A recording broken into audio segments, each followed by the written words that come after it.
말씀의 소리, 기도의 소리, 찬양의 소리로 하나 되는 소리하나교회 주일 예배를 하나님께 드리도록 하겠습니다. 먼저 사도신경으로 우리들의 신앙을 고백하겠습니다. 나는 전능하신 아버지 하나님 전지의 창조주를 믿습니다.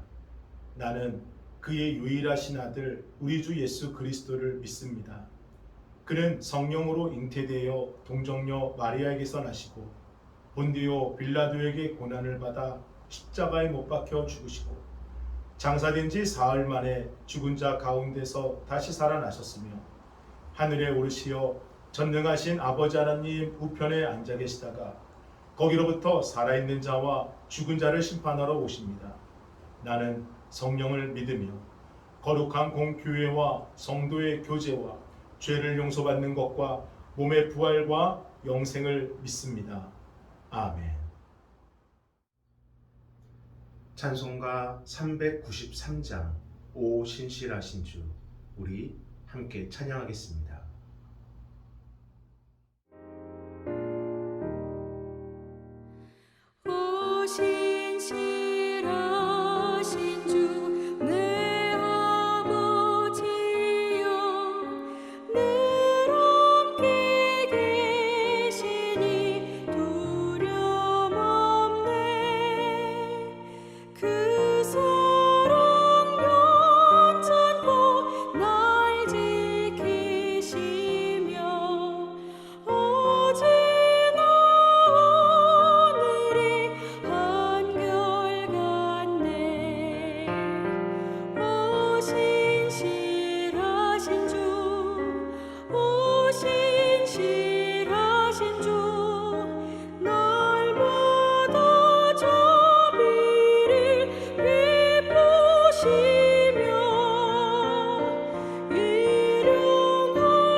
오늘 함께 보실 하나님의 귀하고 복된 말씀은 사도행전 1장 13절과 14절의 말씀입니다.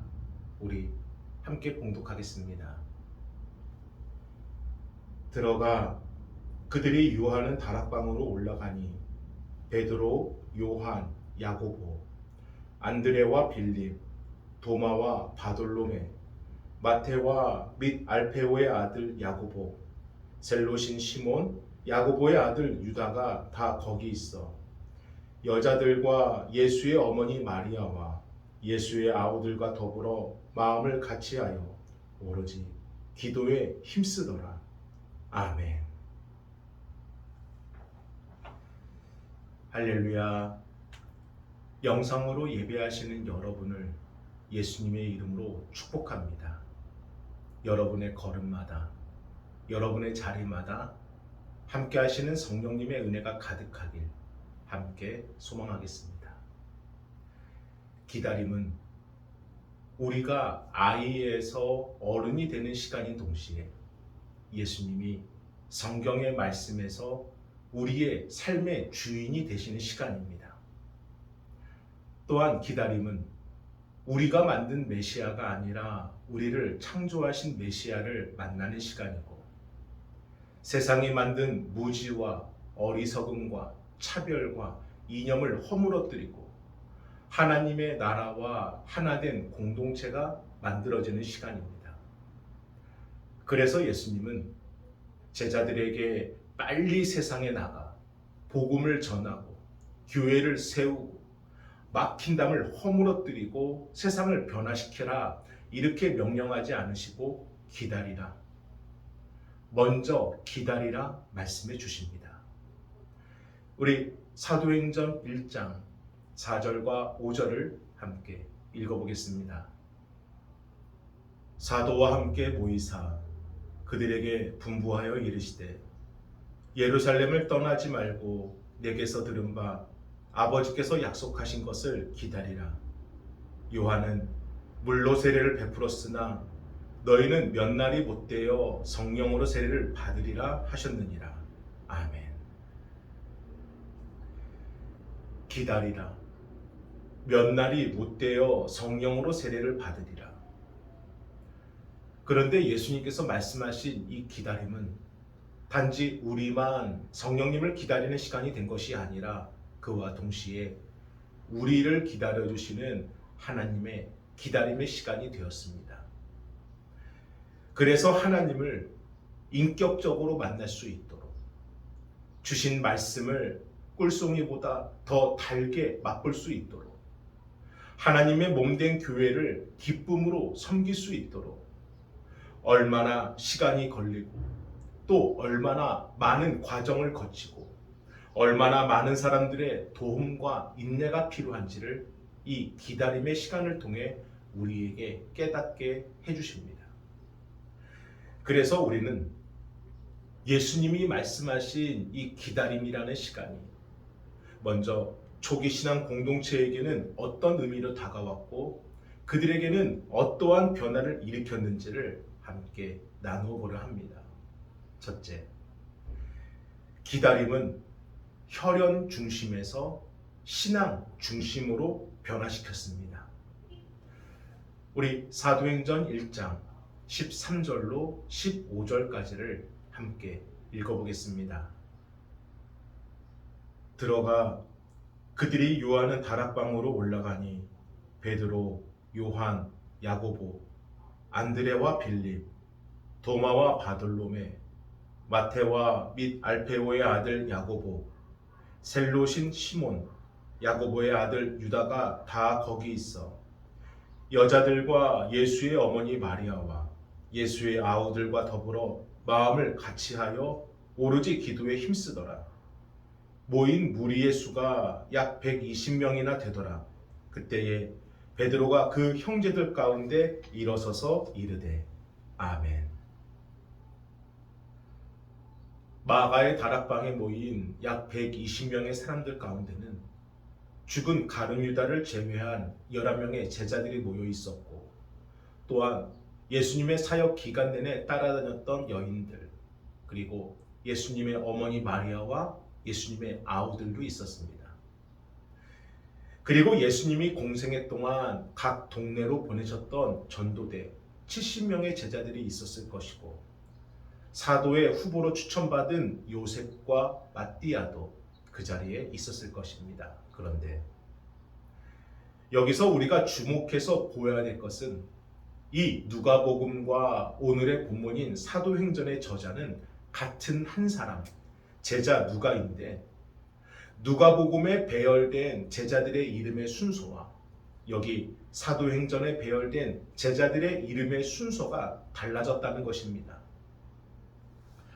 누가복음에서는 베드로와 안드레, 요한과 야고보, 이렇게 예수님께서 처음 제자들을 불러주셨을 때 그대로 가족관계를 중심으로 기록을 하였지만, 사도행전에서는 베드로와 요한과 야고보, 이렇게 세 사람을 먼저 기록합니다.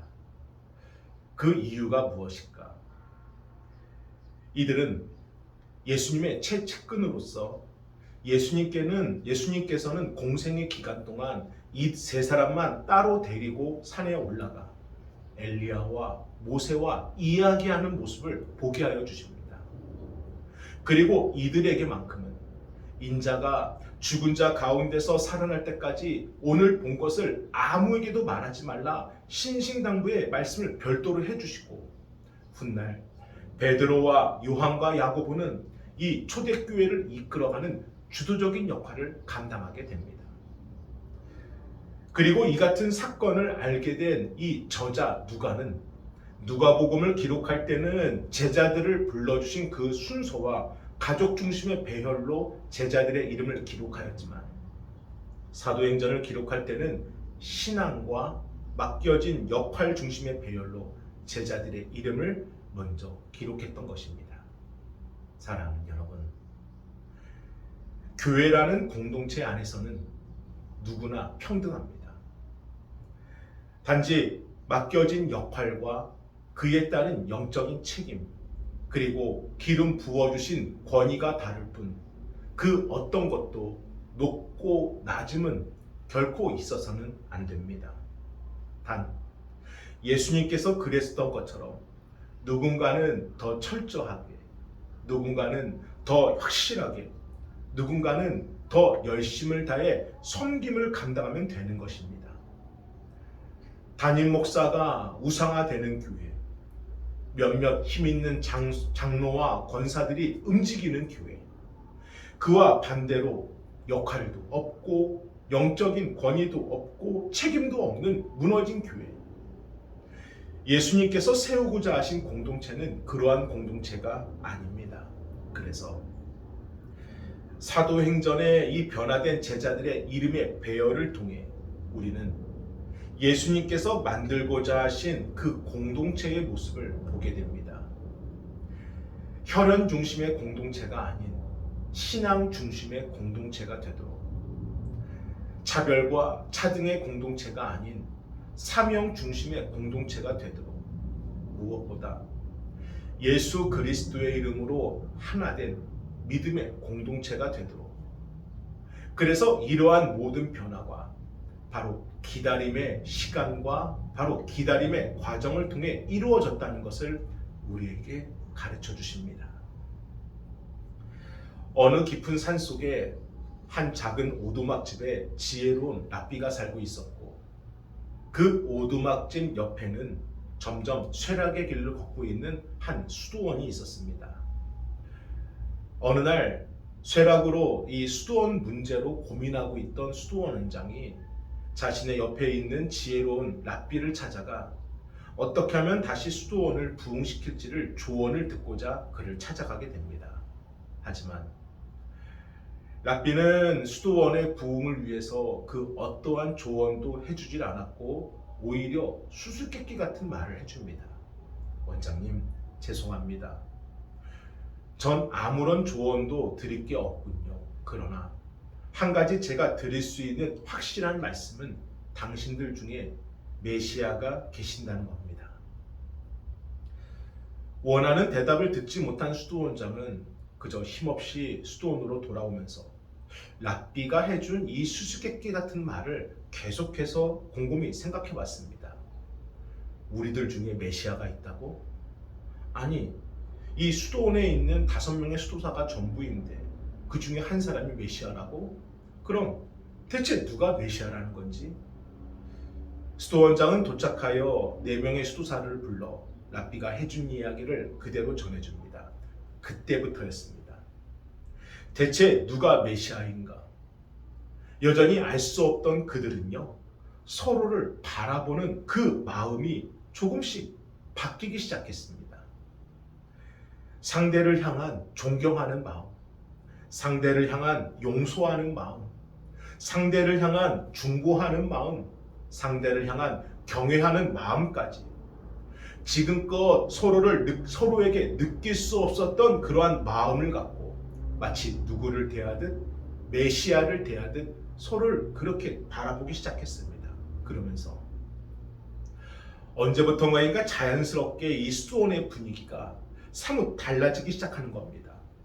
서로가 서로를 섬기고 서로가 서로를 사랑하며 그러한 분위기 속에서 찾아오신 사람들에게 영적인 평안함을 주게 되었고, 이러한 소문은 사방으로 퍼지면서 일부러 먼 곳에서 이곳에 있는 수도사들과 이야기하려고 오는 사람들도 있었고, 또 어떤 젊은 청년들은 꼭 반드시 이곳의 수도사가 되겠다고 지원하는 청년들도 있었습니다. 그러면서 수도원은 처음 세워졌을 당시에 그 순수하고 영성 가득했던 모습으로 점차 회복되어졌습니다. 사랑하는 여러분, 신앙의 공동체, 믿음의 공동체는 우리 안에 계신 예수 그리스도를 우리가 인정하고 또한 상대방의 그 삶 자체를 우리가 섬기고 인정하는 것, 예수님을 대하듯 그를 바라볼 때 진실로 세워지게 되는 것입니다. 여기 초대 신앙 공동체는 그것을 기다림의 시간 동안 만들어 가게 되었고, 가족 중심에서 신앙 중심의 공동체로 변화가 된 것입니다. 그래서 둘째, 기다림은 그들로 하여금 기도하게 만들었습니다. 마가의 다락방에 모인 120명의 성도들은 모여서 성령님을 어떻게 기다렸을까요? 그들은 기도하며 기다립니다.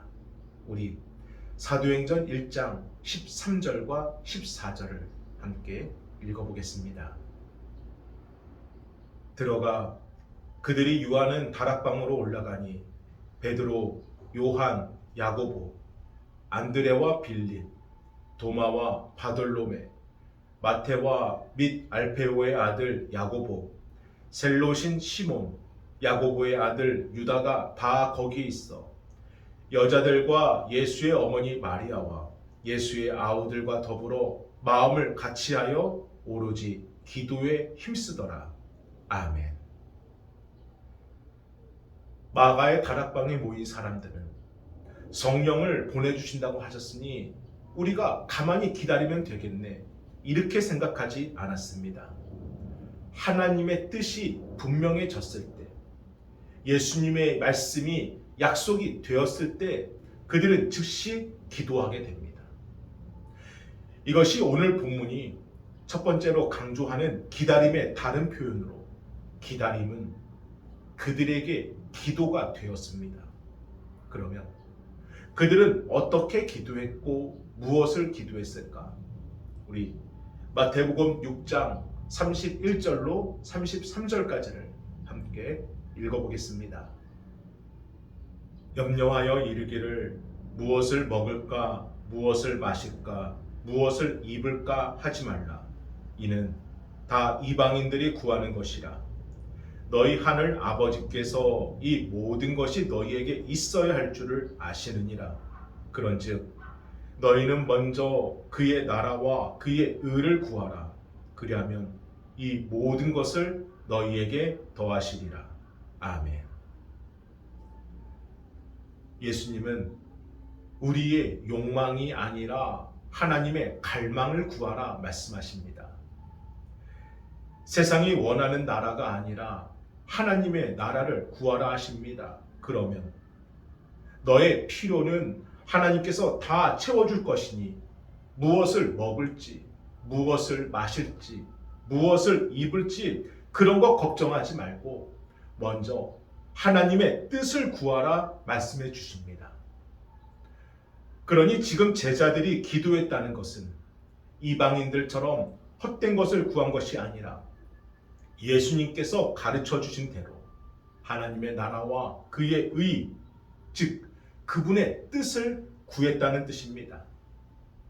그래서 그들의 기도는 예수님의 말씀을 믿고 성령님을 기다리는 기도요, 자신을 내려놓는 기도이고 이 땅에 하나님의 나라가 임하기를 열망하는 기도가 되어 과거에 자신들이 원했던 나라가 아니라 하나님이 세우고자 하신 그 나라가 성령님을 통해서 이루어지기를 그들은 기도했다는 것입니다. 그래서 기다림은 셋째, 그들에게 마음을 같이하여 힘써 기도하는 시간이 되었습니다.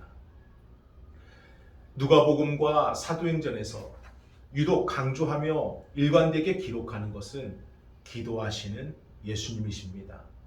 그런데 이제 제자들이 기도하기 시작했다는 것은 비로소 그들이 예수님의 길을 걷기 시작했다는 것입니다.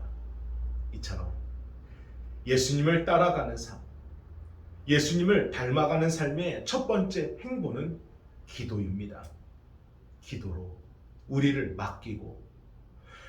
맡기기 위해 기도하는 것, 이것이 예수님의 길입니다. 그리고 여기서부터 사명과 복음과 사랑과 섬김이 시작되는 것입니다. 그런데 오늘 본문에서 그들이 그냥 기도했다고 하지 않고 어떻게요? 마음을 같이하여 어떻게요? 힘써 기도했다 말씀합니다. 사실 마가의 다락방에 모인 이 120명의 사람들은 마음을 같이하기가 쉽지 않은 관계의 사람들입니다. 물론 끝까지 예수님을 버리지 않고 곁에서 지킨 여인들도 있었지만 대부분은 예수님을 모른다 부인하고 도망친 배신의 이력이 있는 사람들로서 서로가 서로를 너무 잘 압니다. 예수님의 가족들이 예수님께 뭐라 했는지, 예수님의 제자들이 어떻게 주님을 배신하고 도망쳤는지, 여전히 서로에 대한 불신과 배신과 또 냉대와 편견을 갖고 있던 사람들이 지금 모여 있는 것입니다. 그러니 그들을 서로 끈끈하게 결합시키는 그 무언가가 없었다면 지금 모여 있는 120명의 사람들은 각자가 자신의 욕망을 채우려고 모인 쭉정이의 모임이 되는 것이고, 또한 세상의 집단 중에 하나밖에 안 되는 것인데 그런 곳에는 결코 성령께서 역사하지 않으셨을 것입니다. 하지만 기다림이 기도가 되는 순간 하나님을 향하여 닫혀있던 그들의 마음이 열리게 되었고, 옆에 있던 배신자가 이제는 함께 기도하는 사명자로 보이기 시작합니다. 기다림이 기도가 되는 순간 내 안에 있던 욕망은 태워 사라지게 되고 하나님의 열망이, 하나님의 거룩한 사명이 이 안에 불타오르기 시작하는 겁니다. 그리고 어느 순간부터인가 혼자가 아닌 마음을 같이하여 오로지 기도에 힘쓰더라 한 마음으로 기도에 힘쓰게 됩니다. 이루어져도 좋고 이루어지지 않아도 좋고 이러한 기도가 아니라 예수님께서 약속하신 성령님이 오실 때까지 그들은 어느 누구도 포기하지 않고 모두가 같은 마음으로 중보하며 기도를 했다는 것입니다. 물론 24시간 이 다락방을 벗어나지 않은 것은 아닙니다. 생계를 위해 일도 했을 것이고 또 잠도 잤을 것이고 가정도 돌보고 자녀들도 돌보고 또 어떤 이들은 모여있는 120명을 섬기기 위해서 직접 손을 거뒀을 수도 있습니다. 그리고 누가복음 24장 53절에 기록된 대로 마가의 다락방만이 아니라 그들은 성전에 올라가서도 기도를 했습니다. 하지만 중요한 것은 그들은 어디에서 무엇을 하든지 매 순간 기도했다는 것입니다. 일하면서도 기도하고, 밥 먹으면서도 기도하고, 가정을 돌보고 아이들을 돌보면서도 기도했고, 모일 때도 흩어질 때에도, 성전에서도 마가의 다락방에서도 그들은 혼자가 아니라 마음을 같이하여 힘써 기도했다는 것입니다. 함께 기도했다는 것입니다. 사랑 여러분, 성령의 임재는 약속의 말씀만 있으면 되는 일이 아닙니다. 기다림이 기도가 되고, 그 기도가 혼자가 아닌 마음을 같이하여 힘쓰는 성도들의 기도라는 도화선이 될 때 비로소 성령의 임재라는 폭발이 일어나게 되는 겁니다. 더 간절할수록 더 강하게 역사하시는, 더 절실할수록 더 순전하게 역사하시는, 더 가난할수록 더 부유하게 역사하시는, 더 겸손할수록 더 능력 있게 역사하시는 성령의 임재, 이것이 기다림이라는 기도를 통해 이루어주신 성령의 역사이며, 예수님께서 내게서 들은 바 아버지께서 약속하신 것을 기다리라 하신 기다림의 열매였습니다. 그러므로 우리도 잘 기다려야 됩니다. 성령님보다 앞서 나가지 말고, 성령님의 생각이라고 속단하지 말고, 성령님께서 내 욕망을 바꿔주실 때까지, 옛사람을 회개하고 직면할 수 있는 용기를 얻을 때까지, 그래서 진심으로 나 자신을 부인하고 그리스도의 십자가를 수용할 수 있을 때까지 우리는 서둘지 말고, 판단하지 말고, 잘난 체 하지 말고 잘 기다리는 그 기다림의 시간이 우리에게 있어야 하는 것입니다. 그러면 반드시 때가 되어 진실로 예수님의 제자로 쓰임받는 것이고, 우리의 가정이 하나님의 나라가 되는 것이고, 우리의 교회가 하나님의 공동체가 되는 그때가 올 것입니다. 저는 오늘도 우리의 기다림이 기도가 되고 함께 하나 되는 시간이 되고, 그래서 주께 달려가는 신앙의 공동체가 되길 주님의 이름으로 축복합니다. 아멘. 우리 함께 기도하겠습니다. 거룩하신 주여, 감사합니다. 기다림이 기도가 되고, 그 기도가 혼자가 아닌 함께하는 발판이 되고, 그것이 하나님이 원하시는 신앙의 공동체가 만들어지는 힘이 됨을 믿습니다. 그리고 그곳에 성령께서 부어주시는 놀라운 은혜가 있음을 믿습니다.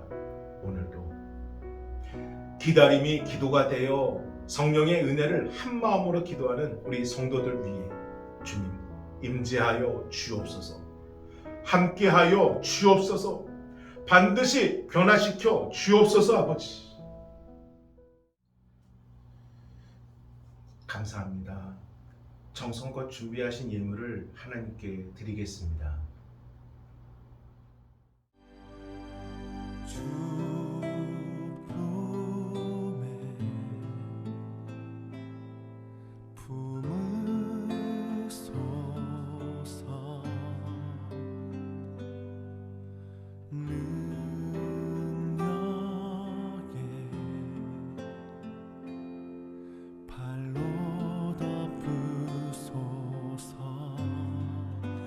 거친 파도 날 향해 와도 주와 함께 날아오르리. 폭풍 가운데 나의 영혼 잠잠하게 주를 보리라. 축도로 예배를 마치겠습니다.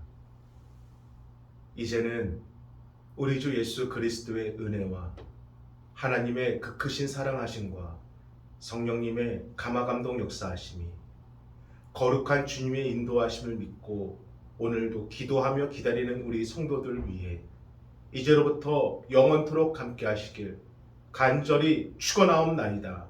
아멘.